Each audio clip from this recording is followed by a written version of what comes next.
gentlemen. I am honored that this evening we can all truly go green together for St. Patrick's Day. Thank you for being here. We are going to be talking about climate activities in Jefferson County. I'm Melody Eisler. I'm the director of the library, and I am so grateful for the incredible help that we have had in putting on this program. So I always like to begin with lots of gratitude. First of all, a big thank you to the Friends of the Port Townsend Library. They fully fund our community read. So let's give them a big round of applause. Also, a huge thank you to Local 2020 who helped plan this program, and especially Cindy Jane. Big round of applause.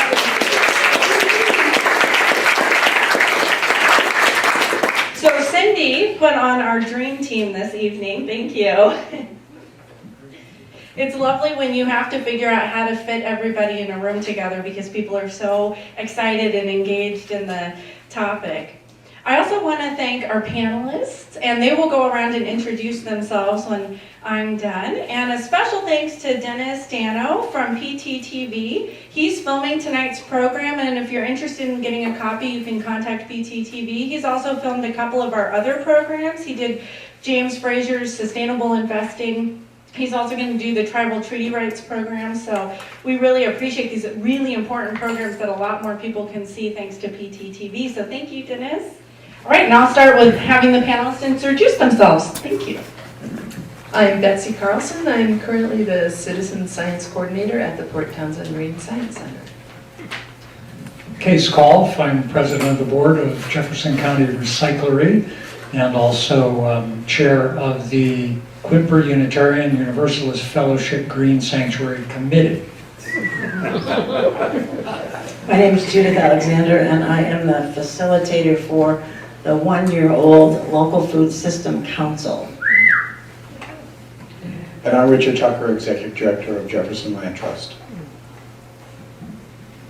I'm Cheryl Lowe, and I'm the staff support for the Jefferson County Marine Resources Committee and also Water Programs Coordinator for WSU Extension.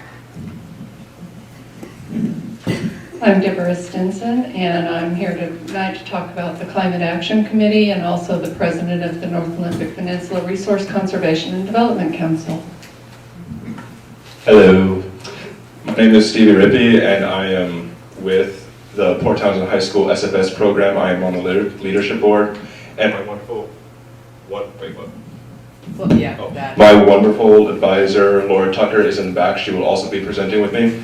I also apologize ahead of time if I stutter or anything like that. Thank you. I'm Tom Butts. We have the Friends of the Library, and we also have the Port Townsend Friends, and also known as Quakers. So I'm representing the Quakers here tonight on the environmental issues. I'm Cindy Jane with Local 2020 Climate Action, and I just also wanted to thank the panelists again. This kept growing. Poor Melody had to deal with thinking, oh, but there's a subgroup. There's so many groups in this community. It's such a wonderful thing that so many groups in the community are involved in climate action, and I didn't want to leave anyone out, so I appreciate all the panelists coming here, and I give extra appreciation to Melody for all her support tonight, as well as really putting together this whole community read program, and she's done an awesome job of doing it.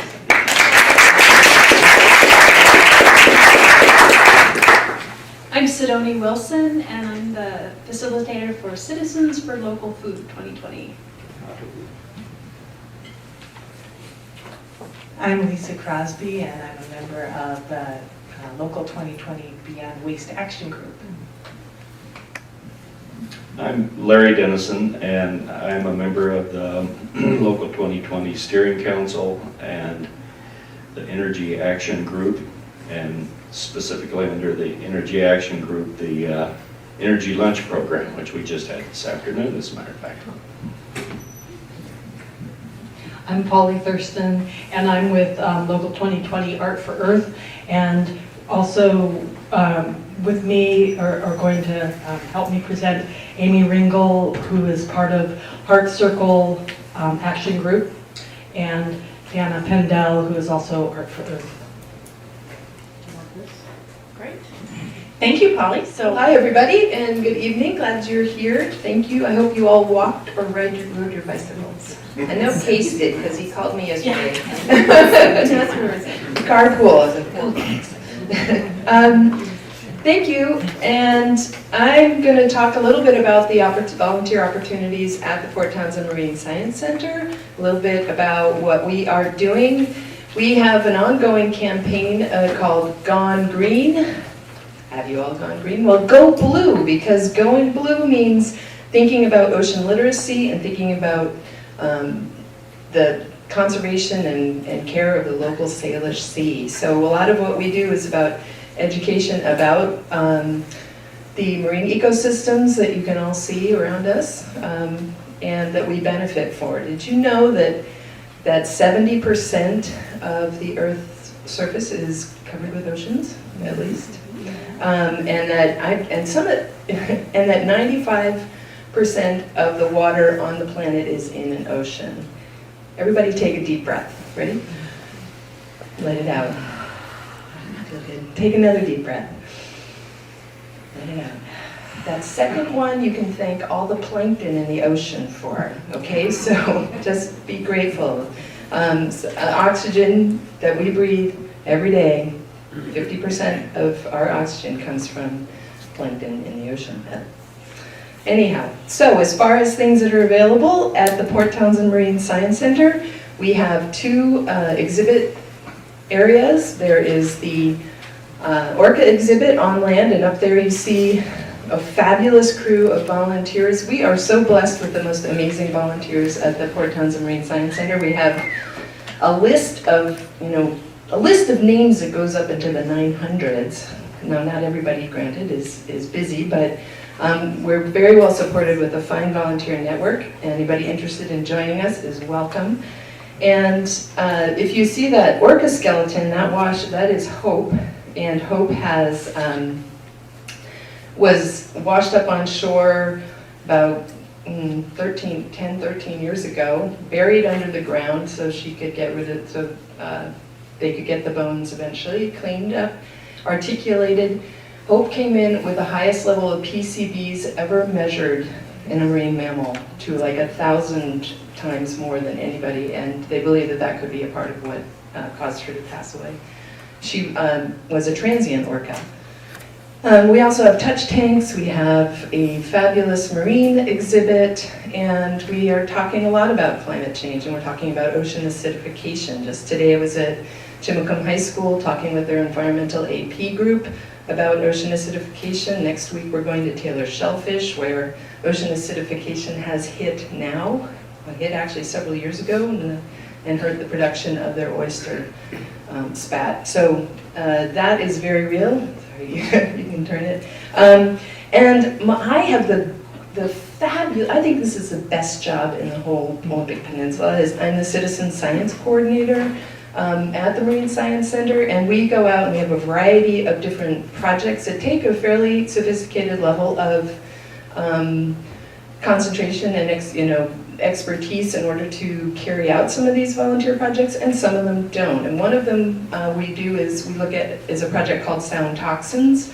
We look for phytotoxic algae in the ocean. Some of those bring like paralytic shellfish poisoning or amniotic shellfish poisoning. I mean, bad stuff you don't want to have happen. And we're sort of that early warning sign, so you can go out and take samples, look at your samples and under a microscope, and then we send that in to NOAA. We also do, periodically we do necropsies, which are looking at, if a marine mammal is stranded, we have volunteers who do respond to marine mammal stranding. We train you, we teach you what to do if a marine mammal is washed up on shore. If it's a baby seal and it's sleeping, you leave it alone. But we have ways of knowing what to do with that, and you can get involved with Marine Mammal Stranding Network. Every once in a while we do necropsies and look at what's happened to those marine mammals. We monitor sea star wasting, or the sea stars. You may have heard about sea star wasting. They're not really 100% sure what caused it. Temperature may be involved. There's a virus that affects them. Thank you.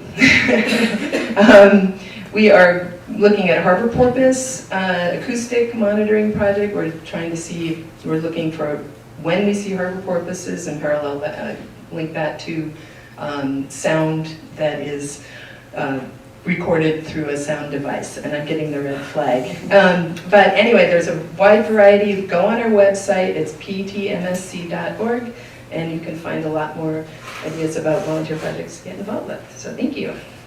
Well, I guess I'm wearing the Quimper Unitarian Universalist Fellowship hat first. UU Ministry of Earth was created by the Unitarian Universalist Association when in 2006 the National UUA Congress of Congregations voted on a statement of conscience which basically said Earth is our home, we are part of this world and its destiny is our own. Life on this planet will be gravely affected unless we embrace new practices, ethics, and values to guide our lives on a warming planet. And since that time, they have credited a whole number of green sanctuary congregations, and this doesn't mean that our sanctuary is green. It means that we are a congregation that is really working in many different ways to become greener, to encourage the congregation to learn more, to make lifestyle changes, and to be involved in environmental issues like climate justice. And if you go to the next slide, that'd be great. In fact, our current theme is climate justice and the Salish Sea, and this is based upon two of the 7 principles of Unitarian Universalism. One has to do with justice and equity, and the other has to do with respect for the interdependent web of all existence of which we are a part.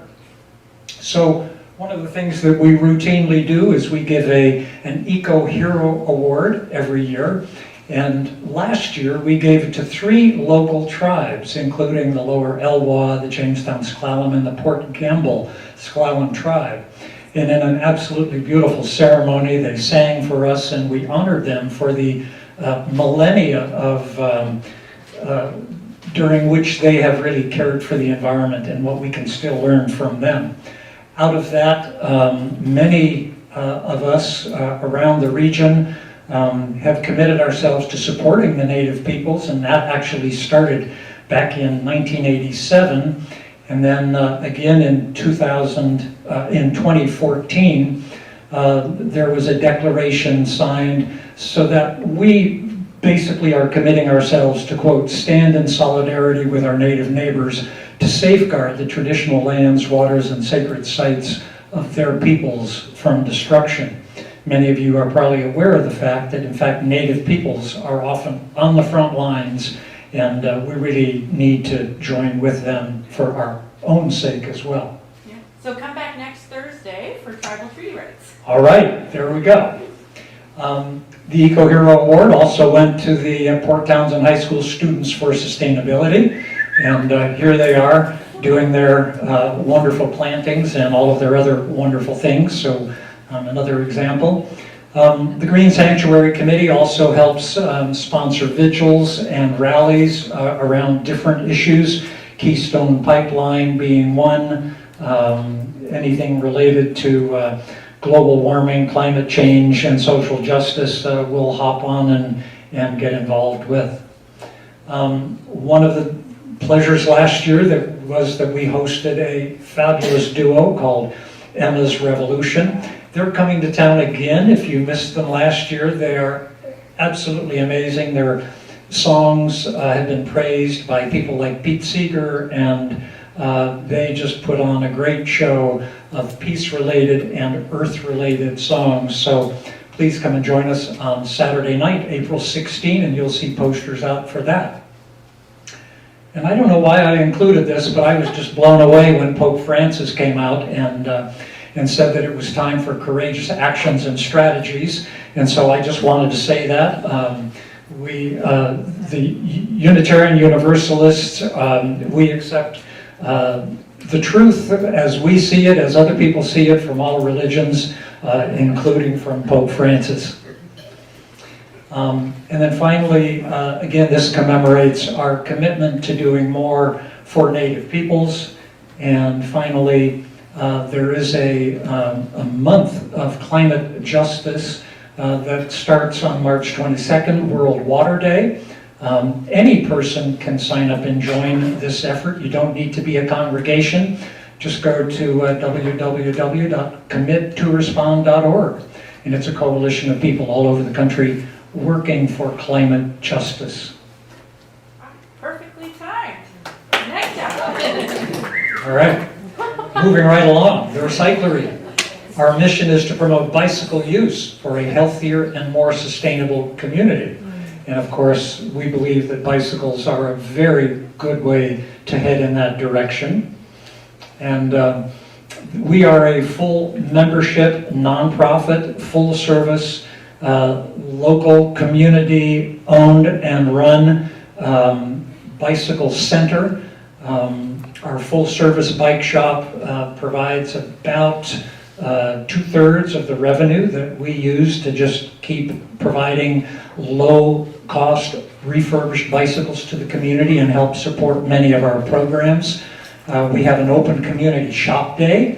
Actually, we have 2 of them now, on Friday or Saturday. If you're a member, come on down. Only costs you $25 or less if you can't afford that.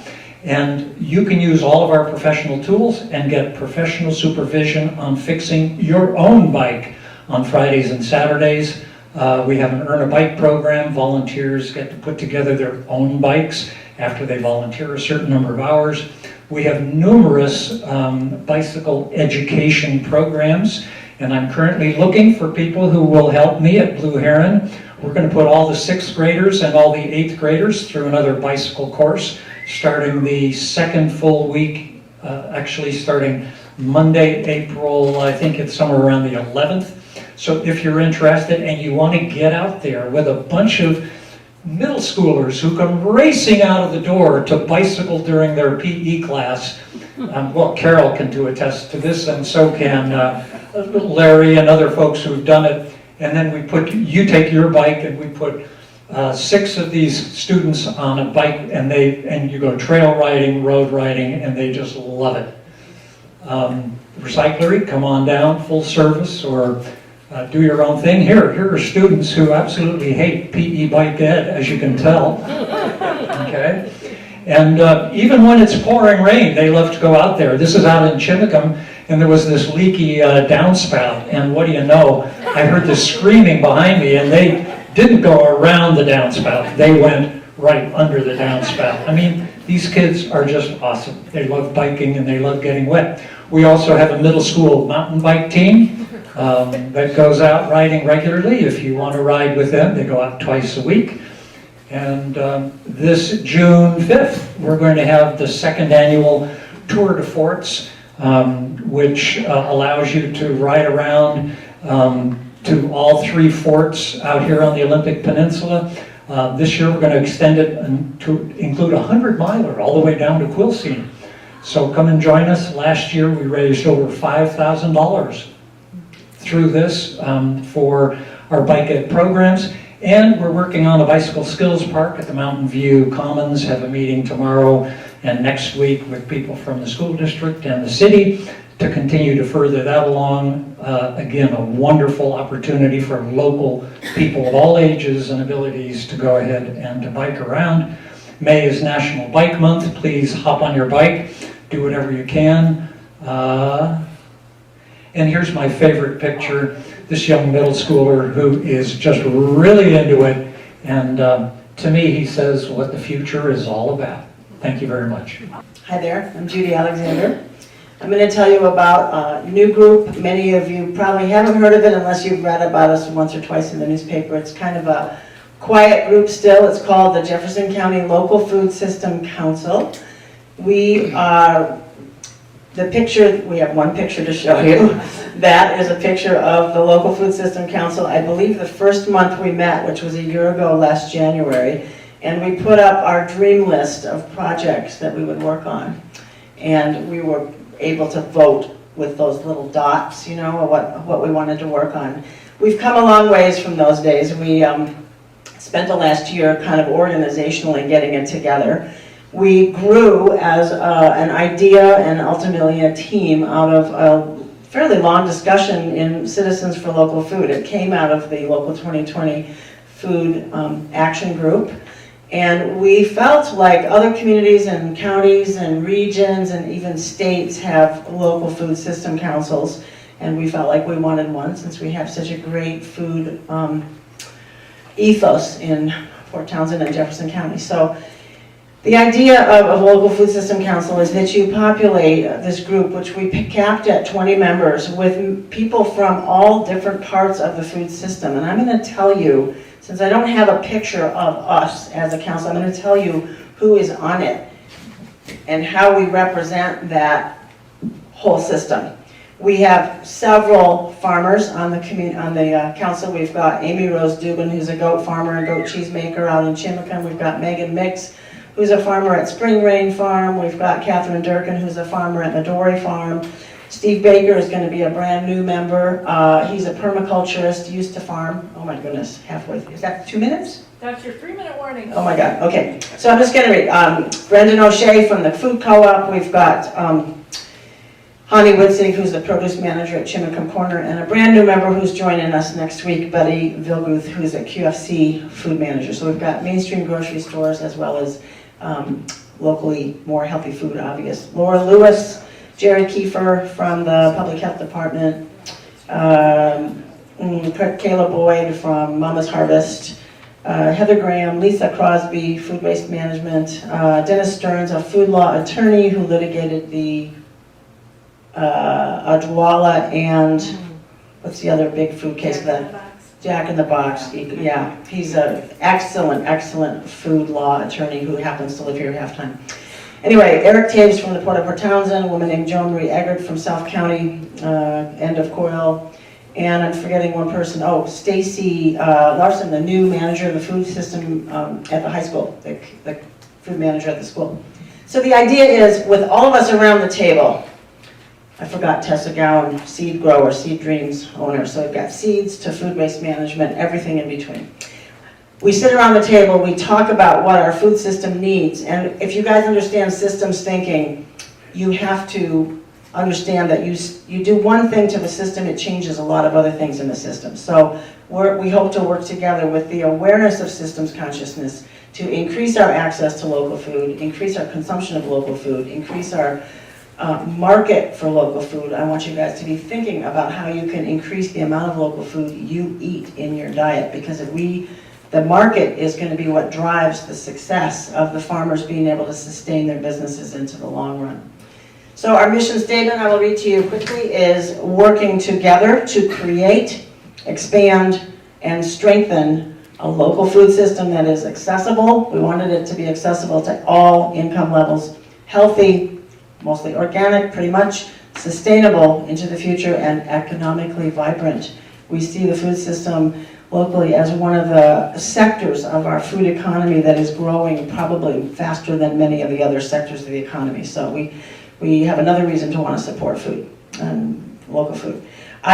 We have a whole draft document, final document right here of our strategic principles, which I will post at the table at the back. If any of you want to see what we care about, we have 13 strategic principles that go the gamut from what we eat to what we do with the food waste. So I would be happy to share that with anyone after the meeting. And Judy, can you mention that people can sign up for Local 2020? People can sign up for Local 2020 at the back? Right, Local 2020, and I believe other organizations. There's a place for you to sign up for your interest in many of these organizations. Unfortunately, the Food Council does not have use yet for volunteers, but we will. We just formed committees a couple months ago, and I'm sure there'll be place for people in the community to be on committees ultimately. So, thank you so much. Good evening. It's a thrill for me to be here because discussing climate change in my hometown is a novel concept. For those of you who don't know, I spent the last 10 years in the South, 5 years in Georgia and 5 years in Alabama, and I'm grateful to be back in the Northwest. Climate change is not a dirty phrase, and you can discuss it openly without being harassed. But I'm with the Jefferson Land Trust. We're in our 27th year. We started out with small projects, and I think one of our first signature projects, and still is an important project for us, is the Cripple Wildlife Corridor. That's right south of Fort Ward, and it goes over and connects into the Catholic Trails. We're still doing quite a bit of work there. At the end of last year, we had a very generous donation of parcels, I think 19 parcels we brought into the corridor. We're actively acquiring property out there. And so that's an important component of what we're trying to do, and it actually is will be a wildlife corridor. And I think as we talk about climate change, those are going to be more and more important to be able to provide those corridors throughout the region. The other body of work, which I think is probably a lot of people know, and it's relatively new considering we've been around for 27 years, is our agricultural work. Work with local farmers on helping them preserve their farms, preserving farmland in Center Valley, Beaver Valley, and out in Quilcene, helping them retain their land. But what you don't see out in Quilcene and out in Beaver and Center Valley, is that while you'll see the farms, we've been working to actively preserve those farms and keep that farmland from being subdivided and redeveloped into other uses, is a new generation of farmers that this community has. And that is amazing for me to see that as farmers get close to retirement, quite often they think about selling their property or subdivided it and having it converted to subdivisions or other uses. But what we've been able to do in this community, and it's been a partnership of organizations, it's not just us, we only succeed because of partnerships, is work with bringing new farmers into the community. And that's what you don't see, but that's what's going on out there. And preserving farmland and keeping our food supply safe and keeping it local is going to be very crucial to us. Because I don't think we really know what's going to happen over the next 20 years. And so the more we can do to protect our resources locally, the better off I think we will be as a community.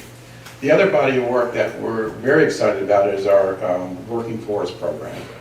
You probably have heard about the Chimacum Ridge project. It's in Chimacum, 850 acres in Chimacum.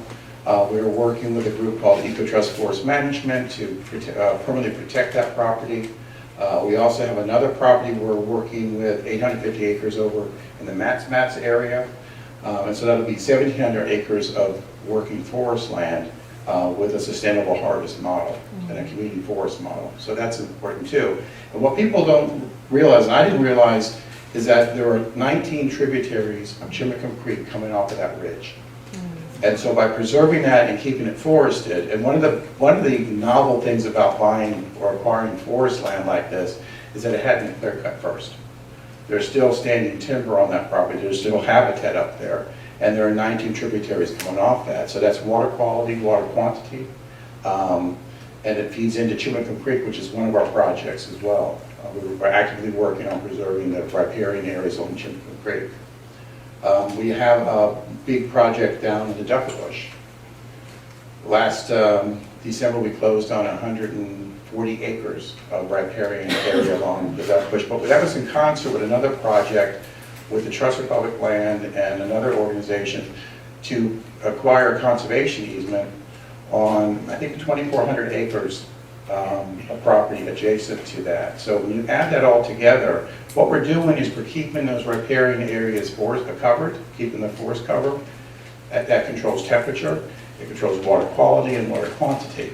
And so by all this work that we're doing and trying to, and our strategic planning process we're undergoing now, we're talking about connecting these areas together to have these corridors between the different stream reaches, between the different habitat areas. And so you do have a network is what we're trying to create. But it's pretty exciting right now. And for volunteer activities, we have volunteers help us with working on the property, doing restoration work, cleanup. And so to give you an example of the impact that the volunteers have had, since 2012, 54,000 native plants have been planted on properties controlled by the Land Trust. That's huge. And that's through volunteers and partnerships with other agencies. And that's how we do our work, is through partnerships. Thank you. So I'm going to first talk about the Marine Resources Committee and then a little bit about WSU Extension. The Resources Committee was founded in 1999, and the major purpose was to provide a local approach to protecting our local marine resources. You can go ahead and, we are primarily advisory to the Board of County Commissioners. So we're an advisory board like a number of other boards. And we also have some independent grant money that allows us to focus on education, restoration, and habitat projects. And some of those projects are sort of highlighted in the pictures. In terms of habitat protection, as this relates to climate change and climate adaptation, a lot of it is about resilience and trying to protect the habitat so that they can adapt to changes as they're coming. The little buoy on the left is describing a project that's a voluntary no anchor zone. Keeps boats from anchoring inside eelgrass beds, which are a major nursery for hundreds of different species in the near shore. And the boats anchoring the anchors will pull up that eelgrass and disrupt that habitat. We also work with shoreline landowners to get them to understand that bulkheads and armoring does not allow for adaptation and resilience, and there are other options like a soft shore armoring approach. So we have a number of workshops. We collaborate with a foundation called the Northwest Straits Foundation, which actually provides money for site visits to individual landowners who want a little more advice about what to do on their property, and some assistance with permitting assistance, and looks like we're moving into some deconstruction projects as well. So that's a whole nother approach. The third one that we really focus on is stormwater. And we're looking at it from the perspective not just of the streams, but also the contributions of nutrients and toxins to the ocean waters and our salish sea waters in terms of jeopardizing or compromising all the things that we depend on. So our approach is to focus on rain gardens as a way of filtering that water so that fewer nutrients go into the marine waters. You can go ahead and move it over. And we don't do this by ourselves. We do this a lot in partnership with a number of other organizations. That's part of our sort of philosophy is partnering. We work with the Land Trust, we work with the Marine Science Center, and several other organizations that are represented here. One of our major partners is WSU Extension, and the focus for the water programs at WSU Extension is really educating the public and the community about sort of a science-based information about what's happening and what we can do about it. So it's not just sort of rumors and what you read on the internet, but really information from scientists that are doing research. And then we sponsor special programs like the big picture at the top is called Digging for Dinner, and it's focusing on sustainable ways of harvesting shellfish, clams in particular, at our local beaches. We do one every year, and the one this year is scheduled for May. We also work closely with the tribes on a couple of Olympia oyster restoration projects, again trying to build up the natural resilience of our nearshore communities so that they can adapt as things change. And just checking to make sure that there isn't something else. Oh, volunteering. So part of what WSU Extension does is our programs, some of our programs are just free or a donation, and others are longer courses like the Beach Naturalist course that starts at the end of the month. And we provide 40 hours of training and ask our students to volunteer 40 hours in the community. And that's where a lot of our partners benefit because they go and serve as docents or work with the Land Trust. And in terms of volunteer hours, WSU Extension, our volunteers have put in over 1,000 hours each year toward community projects, and the same with the Marine Resource Committee volunteers. The hours have tracked over 1,200 the last year. So thank you. Well, this is great. It's so wonderful to hear about all these wonderful programs that we all know about, but it's always good to get a refresher and an update. Many great things happening here. So I'm here right now to talk about the Climate Action Committee. And as you can see, it is a formal committee of the city and the county that was actually formed by resolution back in 2007. But I'd like to step back just a bit.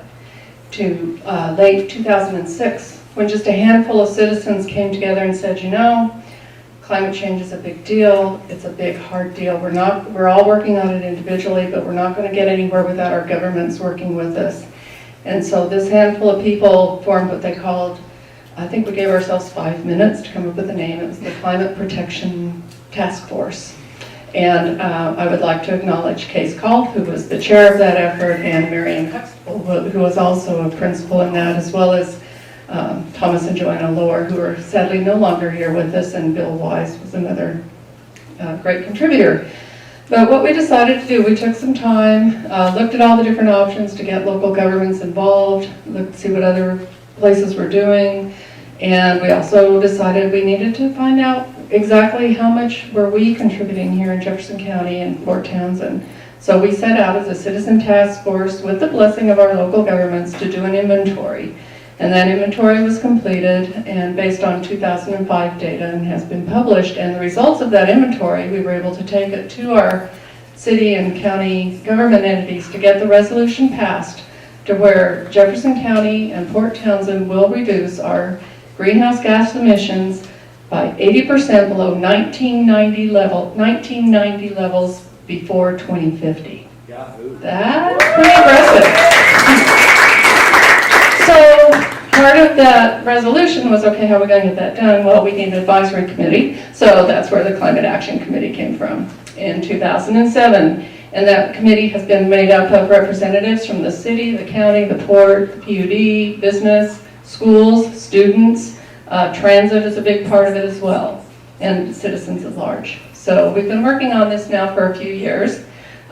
We actually came out with a formal climate action plan that was based off of the inventory, and then a series of discussions on what can we actually do about it, came up with some actions and strategies that we've since been working on going forward.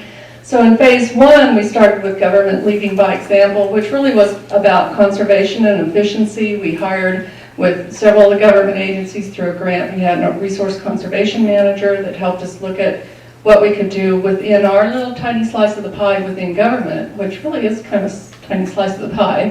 But we were able to actually get some traction and do some major projects to bring our own greenhouse gas emissions down. And then we're also doing a lot of community outreach and engagement. This is a big piece of it right here, and a lot of the other things. And we do that through partnership with like Local 2020 and our library and others. The other thing we did in phase 2, we're kind of working phase 1, 2, and 3. They're kind of all in tandem, realistically. And the other thing that we're doing is working on recommendations to making amendments to our comprehensive plans in both the county and the city to make sure that we're not getting in our own way to make the changes that we're going to need to make. And we have actually had input to both of the plans, and that's moving forward today. And then phase 3 is to develop strategies to deal with the potential impacts, or what is also known as adaptation. And with that, I'll be talking about that one a little bit when I talk about the next group. But we have actually made progress there too, where we have a published report on how we're going to be adapting to the potential changes that we're going to be seeing here locally. And so I think with that, the one thing I will mention too, going forward, that data, that inventory was based on 2005. It's now 2016. Looks like 2015 data is going to be ready pretty soon. So we're looking at possibly updating that inventory. So Marion, I'm glad you're in the room. Anybody else who might want to help with that little project, keep your eyes open. It's coming up. So thank you. Well, thank you all for coming. Because of time constraints, I guess I'll just get right to it. SFS is a dedicated group of Port Townsend High School students that have taken time to mitigate climate change through their school, community, state, and nation. One of our first projects was the cafeteria waste program. SFS noticed that hundreds upon hundreds of plastic spoons, forks, knives, and paper trays were being thrown away each day. And this didn't sit with our club so well, so we took matters into our own hands with a plate drive. And as you can also see, it's we'd save a lot of money. But we took matters into our own hands.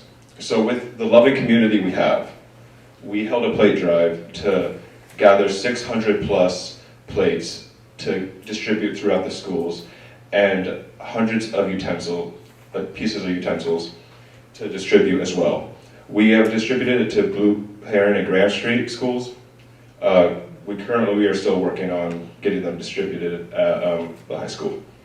The second project that they decided to work on, tackle, was pretty much the non-existent recycling program at the high school. There was either no bins in the high school or maybe one in the classrooms.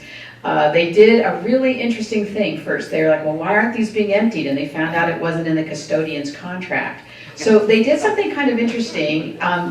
A lot of you may be familiar with systems, processes. Well, that's what, the adults call it. These guys just sat down and read nothing and just decided what made sense to do. So they talked to all the stakeholders and figured out, okay, well, if you guys aren't supposed to pick this up and it's not in your contract, how can we make this work? So then they talked to them, they talked to the teachers, tried to figure out how to make it all work out. And then they created this system where if they could reduce the number of dumpsters full of garbage, they could save enough money to actually pay for a high school student, or custodian to take care of the waste. So they went from mess, which is one bin full of garbage generally, to getting enough bins, to setting up a system that works, to they bought with their own money these big cans that are out in the hallway. And in order to make sure that students use them, they have this great art project that they did so that they could decorate them and make them more interesting. Wow. So the SFS program went to the city council because we noticed that there were no recycling bins downtown. And so we just asked them if we could possibly put recycling bins downtown. They took into account what we said, and they wanted for our input. So we held a waste audit. And with this waste audit, we gathered the necessary data to show it to the city council, and they are currently in the testing stages of those recycling bins. Additional projects we have been paperless daily bulletins, walk and bike to school day to get students, off their butts and sit in their cars and actually walk or bike to school. And a new thing, green graduation gowns. This is the first time in Port Townsend High School history where we have had 100% sustainable cap and gowns for graduation, and they are 100% made out of plastic bottles. So that's fantastic. This is Laura again. Some of you may be familiar with 2 years ago, the students said, well, this is all great what we're doing here, but we really feel like time's running out and we need to take our message farther. So they decided to take public transportation all the way from here to DC. That was 2 buses, a ferry, and a 4-day train ride all the way to DC. And they didn't go just for a photo op and a little vacation. They actually met with both senators. They met with our congressperson, Derek Kilmer. They met with the President's Council on Environmental Quality and with the State Department. And they went with an ask. And their ask was a carbon tax, and their 2 issues they wanted addressed were ocean acidification and fracking. And for the work that they did in Port Townsend, they got the President's Environmental Youth Award from the EPA, which covered 4 states. Oh, okay. Thank you. Okay, so SFS has in the past partnered often with Northwest Watershed Institute to do an event they call the Plant-a-thon. And it has been very successful, and we have served as crew leaders in the past. Next slide. All right. So as you see those happy group of kids planting trees, they don't want to do anything else in the world. We have had huge success with planting trees and create change through action, yeah. Also, in the past, we have partnered with Jefferson Land Trust, which have awarded us sole stewardship of Irondale Springs for habitat restoration. And that is all we have had. I want to say one quick thing. I was not born in Port Townsend, but I grew up here, and I love this community. I love all of you. You're all great, even if I don't know you. It kind of leaves me wondering sometimes why people just don't care about the climate. Last night I went to go get gas from a gas station, and I overheard a woman say, I don't care about climate change, I have free gas. I mean, well, cheap gas, not free. and that, to say the least, pissed me off.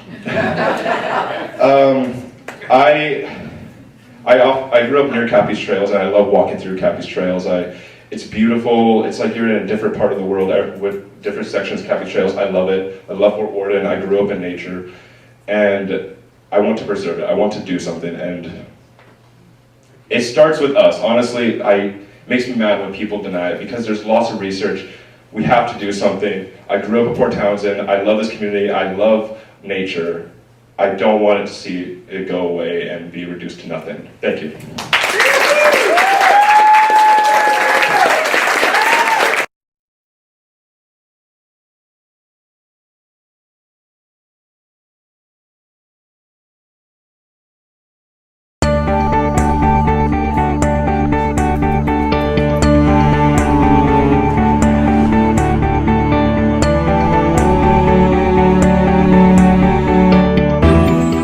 I don't have any pictures. I think I have a slide or two. So that's us, part of the Quakers. I came here from Montana a year or two ago.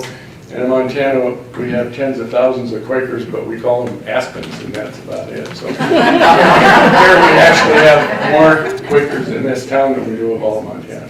But I'm actually a wildlife biologist. My specialty's been bats for 30 years or more. And I'm seeing the effects of climate change on wildlife dramatically, and we sure see it around here too. So that's kind of one of the reasons I got into this. With the Quakers, there are a number of commitments that Quakers have made. One of them is living simply, another one is living with integrity, or walking our talk, talking our walk, whichever. And so we've been thinking, our actions, at least in this country, seem to be moving glacially slow, while the glaciers rapidly retreat. And so we've been promoting a carbon tax, if you will, through government agencies, et cetera. And that seems to be also moving glacially slow. So in our group locally, we've decided to start looking into a program where we can voluntarily tax ourselves, if you will. And there are some models in this country. There's actually a number of different faith-based groups, including QUF, have different programs. I did not put down a list on a slide, but I think Commit to Respond is one place to look for what a number of organizations are working toward climate justice, etc. Another one that's interesting is called Cool Congregations, which I think is neat. And but we're looking locally to actually come up with a way that people in our meeting can voluntarily contribute whatever they like. It might be 10 cents a gallon while what they're driving, when they're driving to the meeting, driving wherever. Or it could be as much as figuring out, first of all, what our carbon footprints are. Secondly, how to compensate for that.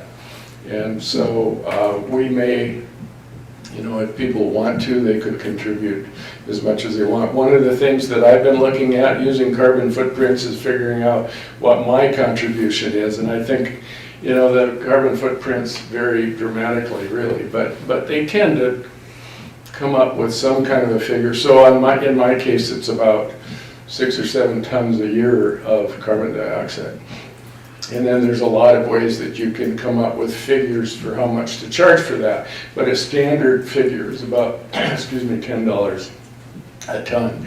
So if I were to contribute $60 a ton, a year, it might at least partially compensate for the carbon that I'm putting in. So we're going to make a program within our meeting to be able to do that. We would very much like to bring what we discover beyond our meeting and to other meetings and to even the community. With that fund, that whatever we come up with, we then will invest it in various things. We could invest it in, one idea would be to put solar panels on the roof of our meeting house to make it more independent from off the grid, so to speak. Another one is to provide educational opportunities for other organizations to find a way to do this. This particular slide I'm not going to go into, plus a few of the others, but in my research, for instance, on the one that was just before that, I think MIT came up with this. If you're interested in the last slide. Oh, sorry. You can ask me more about that. MIT came up with that as far as some questions to ask if you're interested in voluntary taxing. And then the last slide, basically, I won't really go into either, except that many corporations and individuals are self-taxing themselves. Microsoft was one of the leaders that started in 2012, and they are basically trying to go carbon neutral by self-taxing themselves. They're saving $10 million a year by doing that, and have contributed to 10.2 billion kilowatt hours of new renewable energy, as an example. Many other companies are going carbon neutral. So I think, in a way, we want to make it possible for our meeting to go carbon neutral if people so desire. So, any questions you can ask me afterwards. I'm going to pinch hit tonight for Kate Dean, who is the Executive Director of the North Olympic Peninsula Resource Conservation and Development Council. I'm currently the president of that particular board. It is a collaborative effort amongst member governments. Now, see, I'm reading the slides because I haven't seen them yet. But it's a regional effort, and it involves all of our different government entities, so all the cities, counties, ports, PUDs, and the tribes, economic development councils, schools. We're trying to get as many people around the table as possible, because what we're really looking at is doing our economic and other development around being very conscious of our resource conservation. So it's this interesting group of people who can get together once a month, who can talk about these large issues together, people who wouldn't normally get to be together around a table, and make a lot of progress. We're going to be starting on a new initiative later, I guess next week, where we're actually going to be working on our new 10-year plan. So it's going to be an interesting process, and we'll be publishing more of that as it's coming out. But right now I'd like to pass this back to Cindy Jane, because one of the projects, we do sponsor a lot of different projects. We get grants, we're a 501c3, so we can get a lot of grant money and sponsor a lot of different projects. And one of the more interesting ones recently was to address climate change adaptation for our region. So Cindy was the actual project lead on that, so I'm going to turn it over to her so you get the real skinny. Yeah, it was really exciting to have a chance to work on this project. It involved all the partners that Deb mentioned of the 3 cities, Port Townsend, Sequim, and Port Angeles, both counties, the ports, the tribes, the 3 tribes in the area, and a variety of other industry, local environmental groups, and the environmental groups at the table were all involved.